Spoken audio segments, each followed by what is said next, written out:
Hello friends, কেমন আছো তোমরা সবাই? আশা করছি সবাই খুব ভালো আছো, সুস্থ আছো। আমিও খুব ভালো আছি। চলে এসেছি আরো একটা নতুন ভিডিও নিয়ে। আজ আমি তোমাদের একটা রেসিপি শেয়ার করব তোমাদের সঙ্গে। খুব ভালো একটা রেসিপি, নিরামিষ রেসিপি বলতে পারো। যারা চিকেন মাটন খাও না, ছোটবেলায় আমাদেরকে বলবো না, মানে আমি আমার কথাই বলছি। ছোটবেলায় আমাদেরকে এঁচোড় রান্না করে মা অনেক সময় মাংস বলে খাইয়েছে, ঠিক আছে? আর তখন তো ছোট ছিলাম, বোকা ছিলাম, এঁচোড়টাকেই মাংস ভেবে নিতাম, চিকেন ভাবতাম। যেহেতু ওই চিকেনের মতন রেশা গুলো বেরোয় না খানিকটা, তোমরাও জানো, তোমাদের সাথেও নিশ্চয়ই ছোটবেলাতে এরকম কিছু ইনসিডেন্ট ঘটেছে যে ছোটবেলায় এঁচোড়টাকেই আমাদেরকে মাংস বলে বাবা মা খাইয়েছে। আমার সাথে প্রচুর হয়েছে এটা।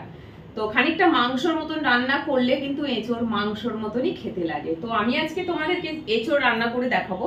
আজকে রেসিপিটার নাম তোমরা কিন্তু জেনেই গেছো থাম্বনেল আর টাইটেল দেখে, তবু বলে দিচ্ছি।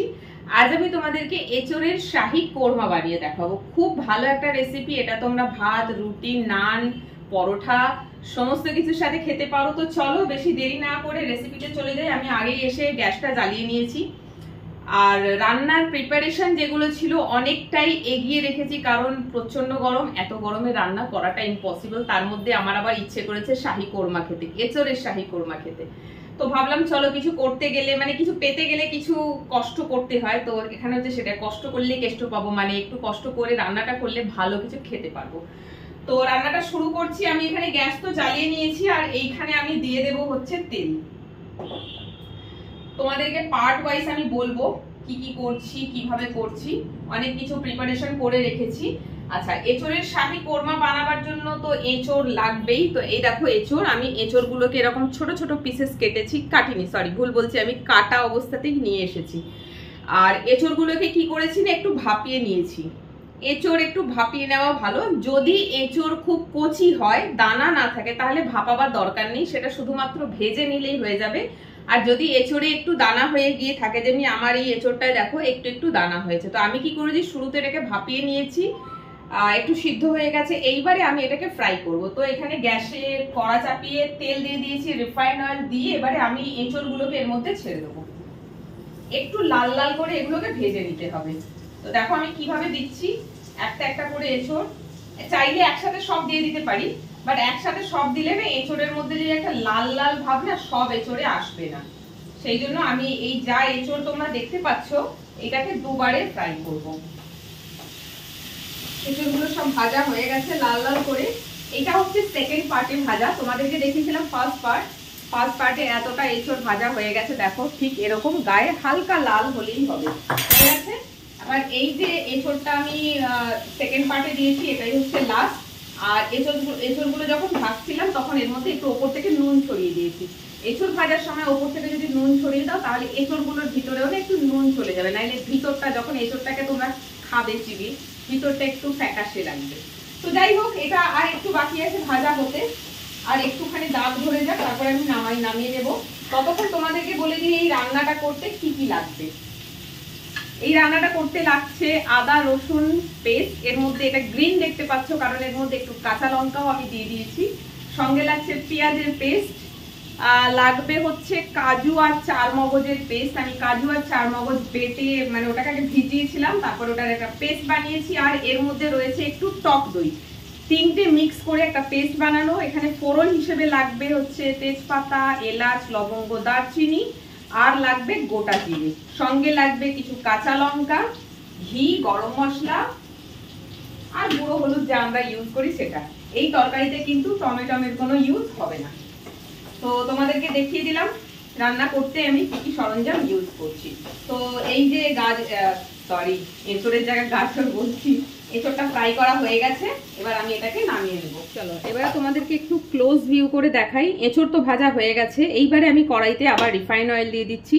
এই রান্নাটা তোমরা চাইলে করতে পারো পুরোপুরি ঘিতে, অর চাইলে করতে পারো রিফাইন অয়েলে, অর চাইলে করতে পারো দুটো মিক্স করে। তো আমি এইখানে যেটা করব সেটা হচ্ছে অল্প একটু রিফাইন অয়েল দিলাম, এই দেখো দেখতে পাচ্ছ, আর তার মধ্যে দিয়ে দেব 1 চামচ মতন ঘি। ব্যাস, বড় যে স্পুনগুলো হয় 1 টেবিল স্পুন ঘি দিয়ে দিলাম। গ্যাসের আঁচটা একটু বাড়িয়ে দিচ্ছি। এইবারে আমি এর মধ্যে দিয়ে দিচ্ছি 2টো তেজপাতা, আর এইখানে রয়েছে এলাচ, লবঙ্গ, দারচিনি দিয়ে দিলাম। এইটাকে হালকা একটুখানি ফ্রাই করব, এটা বেশিক্ষণ লাগে না, 1-2 সেকেন্ড ফ্রাই করতে করতে এইবারে আমি এর মধ্যে অ্যাড করে দিচ্ছি হচ্ছে গোটা জিরে দিয়ে দিলাম। গ্যাসের আঁচটাকে কমিয়ে দেব, এটাকে একটু ফ্রাই করব, হালকা কয়েক সেকেন্ড ফ্রাই করলে এটা ফ্রাই হয়ে যায়। দেন এর মধ্যে আমি অ্যাড করে দেবো মশলা। এখানে রয়েছে আদা, রসুন, কাঁচা লঙ্কা বাটা দিয়ে দিলাম 3 টেবিল স্পুন। তার সাথে এর মধ্যে অ্যাড করে দেব হচ্ছে পেঁয়াজের পেস্ট, এটা হচ্ছে পুরো পেঁয়াজের পেস্ট 3 টেবিল স্পুন, এটাও দিলাম। ব্যাস, এইবারে এর মধ্যে দিয়ে দেবো একটুখানি নুন। যখনই তেলে মশলা দেবে না এরকম, ওগুলো ভীষণ ছিটকোয়, তখন ওর মধ্যে একটুখানি নুন দিয়ে দেবে, দেখবে ওটা গ্যাসের চারিদিকে ছিটকাবে না। ব্যাস, এই যে মশলাটা দেখতে পাচ্ছ, এই মশলাটাকে এইবারে মিডিয়াম ফ্লেমে একটু খানিকক্ষণের জন্য ভালো করে কষাতে হবে। এই মশলাটা কষাবার পর এর মধ্যে আমি যে গুঁড়ো মশলাগুলো অ্যাড করব সেগুলো দিয়ে দেবো, কারণ এগুলোকেও খুব ভালো করে এর সাথে মিক্স করে কষিয়ে নিতে হবে। দিয়ে দিচ্ছি 1 চামচ মতন হলুদ, ঠিক আছে, দিয়ে দিচ্ছি অল্প একটু গুঁড়ো লঙ্কা। গুঁড়ো লঙ্কাটা অল্প দিচ্ছি কেন বলছি তোমাদেরকে, আগে মশলাগুলো দিয়ে দিই। দিয়ে দিলাম একটু ধনে গুঁড়ো, দিয়ে দিচ্ছি একটু জিরে গুঁড়ো, ঠিক আছে। আমি এখানে গুঁড়ো লঙ্কাটা কম দিলাম, কারণ হচ্ছে আমি কাঁচা লঙ্কার পেস্ট আদা রসুনের সাথে বেটে দিয়েছিলাম। আমি অলওয়েজ তরকারিতে গুঁড়ো লঙ্কাটা শুধুমাত্র কালারের জন্য ইউজ করি, আর ঝাল যেটা হয় না সেটা আমি কাঁচা লঙ্কা দিয়ে করার চেষ্টা করি। তোমরাও এটা করতে পারো, কারণ গুঁড়ো লঙ্কা কিন্তু একেবারেই আনহেলদি, খাওয়াটা ঠিক না। কাঁচা লঙ্কার ঝাল খাও, তাতে কোনো প্রবলেম হয় না। তো এই যে দেখতে পাচ্ছ মশলা আমি সব দিয়ে দিলাম। এইবারে এই মশলাটাকেই খুব ভালো করে খানিকক্ষণ একটু কষিয়ে নিতে হবে। তরকারি শুধুমাত্র তেল আর মশলা দিলেই যে খুব ভালো রান্না হয় তা কিন্তু নয়, মেন পার্ট হচ্ছে এইটা। খুব কম তেলেও একটা তরকারি খুব টেস্টি রান্না করা যায় যদি সেই তরকারির মশলাটাকে খুব ভালো মতন করে কষিয়েছো। তো এবারে আমি এর মধ্যে একটুখানি জল দিয়ে দিচ্ছি, যে মশলা ধুয়ে রাখা বাকি জলটা দিয়ে দিলাম। ব্যাস, দিয়ে এইবারে আমি এইটাকে প্রায় 5 থেকে 7 মিনিট মতন একটু ভালো করে কষাবো।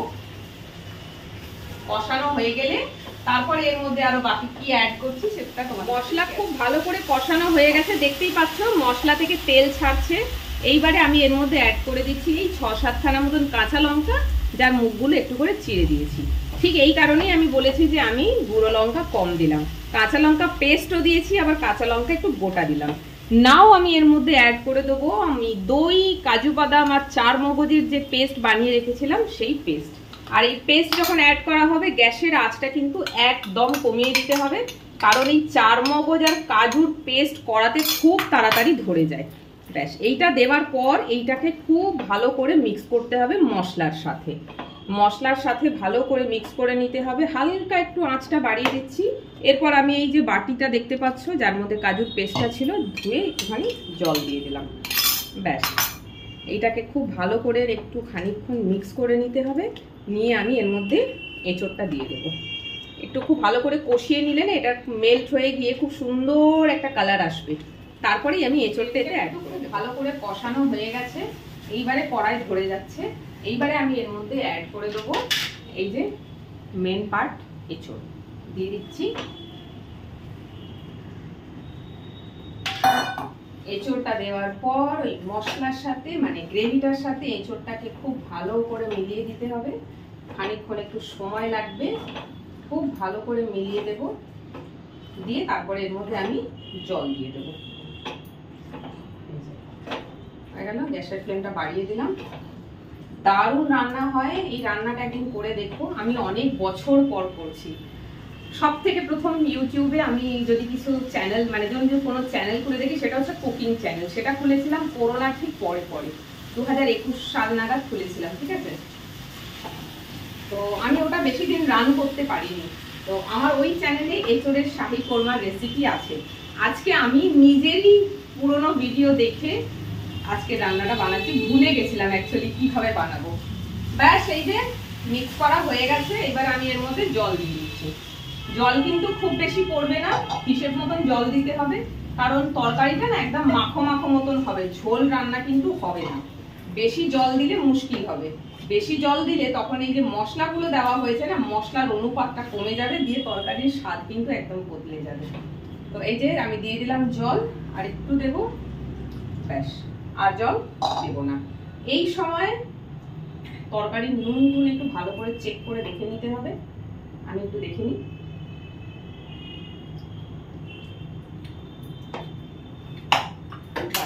হাত ধুই।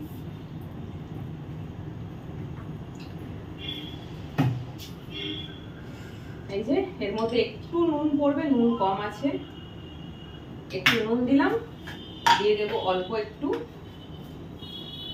চিনি।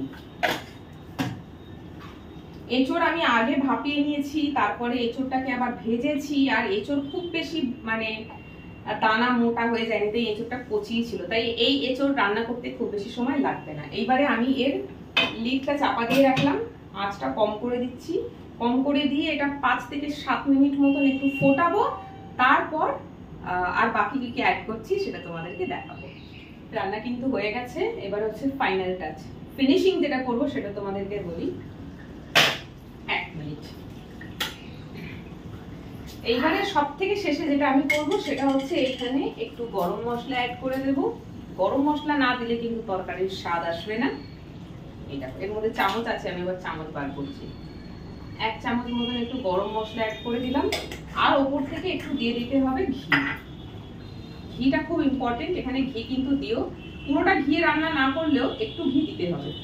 তো আমি এখানে শুরুতে অল্প ঘি দিয়েছিলাম, দেখিয়েছি তোমাদেরকে, এবারে আরেকবার আরেকটু ঘি দিলাম, ব্যাস রান্না আমার কমপ্লিট। দেখতেই পাচ্ছ কিরকম মাখো মাখো মতন হয়েছে। দেখো তোমাদেরকে একটু ক্লোজ ভিউ করে দেখাচ্ছি কারিটার কনসিস্টেন্সি কিরকম হয়েছে। দেখো থিকনেসটা ঠিক এইরকমই থাকবে, এটা কিন্তু ঠান্ডা হয়ে গেলে আরো একটু শুকিয়ে যাবে। কনসিস্টেন্সিটা না এর থেকে বেশি ঢিলা হবে আর না বেশি টাইট হবে, বেশি টাইট হলেও ভালো লাগবে না আর বেশি ঝোল হলেও ভালো লাগবে না। ব্যাস রান্নাটা কমপ্লিট। এইবারে হচ্ছে আমি ওপর থেকে একটু বেরেস্তা দিয়ে দেবো। কোরমা মানে বেরেস্তা কিন্তু দিতেই হয়। আমি বেরেস্তাটা তোমাদেরকে বলিনি শুরুতে, ভুলে গেছিলাম, আমি বেরেস্তা কিন্তু ভেজে রেখে দিয়েছিলাম। বেরেস্তা চাইলে দিতে পারো, আর চাইলে তোমরা দিতে পারো, ধনে পাতা কুচি দিয়ে দিতে পারো, বাট আমি বলবো বেরেস্তাটাই বেস্ট। ব্যাস হয়ে গেল। এইবারে আমি এইটাকে চাপা দিয়ে দেবো, লিড চাপা দিলাম, গ্যাসটা বন্ধ করে দিলাম, 5 মিনিটস এইভাবে দম দেওয়া থাকবে, তারপরে আমি এটাকে সার্ভ করব আর তোমাদেরকে দেখাবো রান্নাটা কেমন হয়েছে। প্রায় 10 মিনিট হয়ে গেছে। আমি তোমাদেরকে বলেছিলাম ওটা ওরকম ঢাকা দিয়ে দম দিতে ছেড়ে দিলাম।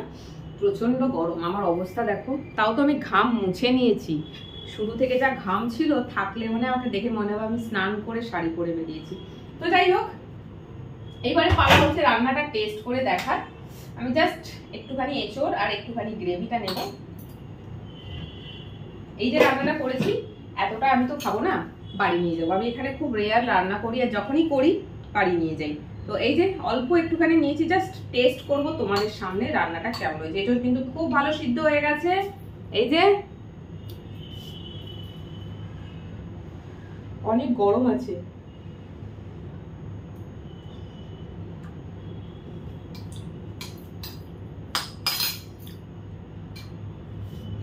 দারুণ হয়েছে।